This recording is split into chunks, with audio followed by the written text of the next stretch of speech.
এখন বাজে ঘড়ির কাঁটায় 7:30। না, 7:30 না, তো 7:35। তো আমি কিন্তু সকাল সকাল উঠে পড়েছি। উঠে দেখতেই পাচ্ছ বিছানা টিছানা কিন্তু এখনও গোছানো হয়নি। উঠেই তোমাদের সাথে ক্যামেরা নিয়ে দাঁড়িয়ে পড়েছি দেখাতে। তো এখানে বালিশগুলো রয়েছে, সেগুলো গোছাতে হবে। আর এইদিকে দেখো কতটা পরিমাণে রোদ্দুর, মানে জাস্ট কি বলবো, সকালবেলা এখন বাজে 7:30, এখনই এত রোদ্দুর। আমি ভাবছি সারাটা দিন তাহলে কিরকম রোদ্দুর থাকতে পারে। এই দেখো জাস্ট আলো টুকি মারছে। এই যে উঠোনটা দেখবে, দাঁড়াও তোমাদেরকে দেখাই। এই দেখো, তোমাদের এখানে মানে তোমরা এখান থেকে ভিডিও দেখছো, তোমাদেরও নিশ্চয়ই এরকমই অবস্থা আমাদের মতো।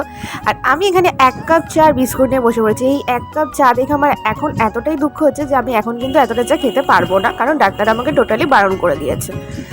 আর এখানে আমি স্নান করে কিন্তু সকালবেলা চলে এসেছি পুরো ফ্রেশ হয়ে। সকালবেলা স্নান করাটা আমার অভ্যাস ছোটোবেলা থেকেই, আমার খুবই ভালো লাগে। সকালবেলা স্নান করলে মনে যেন একটা অনেক বড় কাজ হয়ে গেছে। আর এখানে মা কিন্তু টিফিন রেডি করে রেখে দিয়েছে, সেটাই আমাকে এখন খেতে হবে। চলেছি তোমাদের সাথে ভিডিও নিয়ে, জানি মাঝখানে অনেক দিন ভিডিও দেওয়া হয়নি, প্রায় 4-5 দিন হয়ে গেছে ভিডিও দেওয়া হয়নি। শর্টস ভিডিও দিয়েছিলাম তো একটা, তোমরা দেখেছো অনেকে, আবার অনেকে দেখোনি, কিন্তু দেখে এসো কিন্তু তাড়াতাড়ি। আর আজকে হলো শুক্রবার, আজকে কলেজে যাইনি, বাড়িতেই আছি, তাই জন্য ভিডিও করা। কলেজে গেলে ঠিকঠাক তাড়াহুড়োর মধ্যে থাকে, আর তোমাদের সাথে ওই ছোটো ছোটো ওই ক্লিপ নিয়ে কী বা শেয়ার করবো, হয়তো 3 মিনিট কি 4 মিনিট আর হয় বলে তাই আর শেয়ার করা হয় না। বাড়িতে থাকলেই ভিডিওটা করা হয়।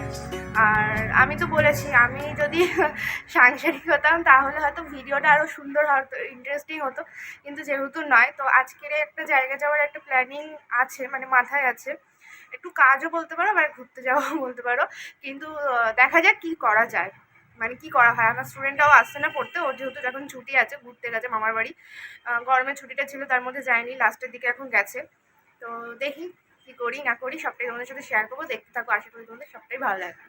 এই সয়াবিন আলু তরকারিটা কিন্তু কালকের, সেটাই মা আজকের আবার ডিম দিয়ে ভালো করে রান্না করেছে আমার খাওয়ার জন্য। আর এখানে এই রোদের মধ্যে আমি কিন্তু বেরিয়ে পড়েছি সকালবেলা ঠাম্মির ওষুধ নিয়ে আসতে, কারণ ঠাম্মির ওষুধ শেষ হয়ে গেছে। তো ওই জন্যই যাচ্ছি। আর এই দেখো ওপরে কিন্তু কৃষ্ণচূড়া গাছ, এই গাছটা কিন্তু খুব ভালো লাগে। আমি একদম ছোট্টবেলা থেকে কিন্তু দেখছি এই গাছটা, দেখতেই পাচ্ছ। আর প্রচণ্ড রোদ্দুর, আকাশটা কিন্তু ভালো লাগছে, কিন্তু রোদ্দুরটা ভালো লাগছে না। এটা যদি শীতকাল হতো তাহলে ভালো লাগতো। এই যে দেখতেই পাচ্ছ এখানে ওষুধ নেওয়া কিন্তু আমার হয়ে গেছে, বাড়িতে নিয়ে এসেছি, ঠাম্মিকে এই যে দিয়েও দিয়েছি। দিদি বলছে কি যে এতগুলো ওষুধ আমি সবে এক্ষুনি খেলাম, আবার আমাকে খেতে হবে, এই বলছিল, কথা আলোচনা করছিল, আর এদিকে টাকা গুনছিল। তো আমি বাড়িতে এসে ঘেমে নিয়ে তো পুরো একদম স্নান, তাই বসে বললাম বই নিয়ে। অনেক দিন পরে খাতাপত্রগুলো নিয়ে বসেছিলাম, কারণ কলেজের কিছু লেখা ছিল, আমার নিজস্ব কিছু কাজ ছিল। তো দেখতেই পাচ্ছ বাইরে এতটা পরিমাণে রোদ্দুর যে মানে বলার মতো না। বাইরে স্কুটিটার এই যে গায়ে রোদ্দুরটা পড়ছে। আর এটা হলো আমার ঠাম্মির ঘর। তোমাদের তো সেইভাবে রুম ট্যুর দেওয়া হয়নি আমাদের, ভাবছি দেবো একদিন। এটা হলো আমার ঠাম্মির আলমারি এটা। আর ওই যে পেছনে ওটা হলো আমার দাদু, আর এটা হলো আমার বম্মা, মানে আমার ঠাম্মির শাশুড়ি। আর ওই যে মানুষটা, ওটা হলো জেঠু আমার। আর এটা হলো আমাদের বাড়ির প্রতিষ্ঠিত করা লক্ষ্মী ঠাকুর, মা লক্ষ্মী। আর এটা টেবিল, এটা তো খাট আমার ঠাম্মির, এখানে ওষুধপত্র সবই থাকে। এখানে বালিশ রয়েছে। অ্যাকচুয়ালি বাড়ি থাকলে বেশিরভাগ দিন এরকম ঠাম্মির ঘরেই থাকা হয়। আমি ঠাম্মি খুব কম বলে থাকি, আমি দিদি বলি। ছোটোবেলা থেকে দেখছি তো, অনেক ছোটোবেলা থেকে। আর আমার তখন দিদির বয়স আরও কম ছিল, তো তাই জন্য দিদিই বলতাম, ঠাম্মিটা খুব একটা বেড়ায় না। তো এই ছুটি টুটি থাকলে দিদির ঘরেই বসে থাকা হয়, দিদির ঘরে আড্ডা মারা হয়। বাড়িতে কেউ নেই, আবার ভাইও নেই, ওরা সব মামার বাড়ি গেছে, ওই জন্যে।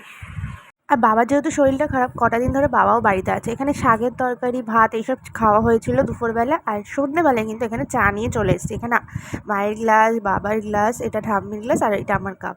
আর এখানে চাটা অলমোস্ট হয়ে গেছে। আমি এখন চাটা দেখছি আর ভাবছি যে আমি কিন্তু এখন আর চা খেতে পারবো না এতটা। কী হয়েছে না হয়েছে আমি পরের ভিডিওতে তোমাদের সবটা হয়তো শেয়ার করতে নাও পারি, বা করতেও পারি। তো মাঝখানে কিন্তু আমি একদিন ভিডিওটা, মানে এটা আবার শুক্রবারে যে ভিডিও, সেই ভিডিওটা আবার শনিবারে পোস্ট করার কথা, কিন্তু শনিবারে পোস্ট হয়নি। আমি আজকে রবিবার সকালবেলা এডিট করে তোমাদের সাথে এখন ছাড়বো। আর সন্ধ্যাবেলা চাটা খেয়ে আমি ওপরে চলে গেছিলাম। এই যে গাছগুলোতে কিন্তু আমি জল দিয়েছিলাম, ওইদিকে সব গাছেই জল দিয়েছিলাম মোটামুটি, ছাদে বসেও ছিলাম। এদিকে নিচে একটু এসেছিলাম, এসে দেখছি যে মা এখানে ঘরটার পুরো মুছে টুছে রেখে দিয়েছে। আমি সিরিয়াল দেখছিলাম, আর মা এই মালগুলো করে, তো মা সেগুলো করা হয়ে গেছে। যাবে কি একা একা রাখতে এভাবে অভাবে হবে কি দেখাশোনা কোনো মতে মাঝ পথে বল কবে মন্দে বাগি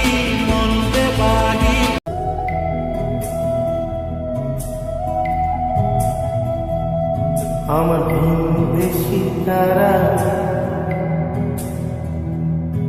একা রাতেরই আকাশে তুমি বাজালে এক তারা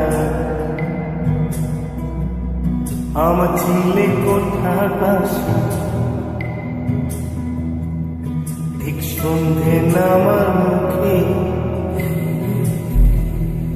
তোমার নাম করে কেউ ডাকে মুখ লুকিয়ে কার বুকে তোমার গল্প বলো কাকে।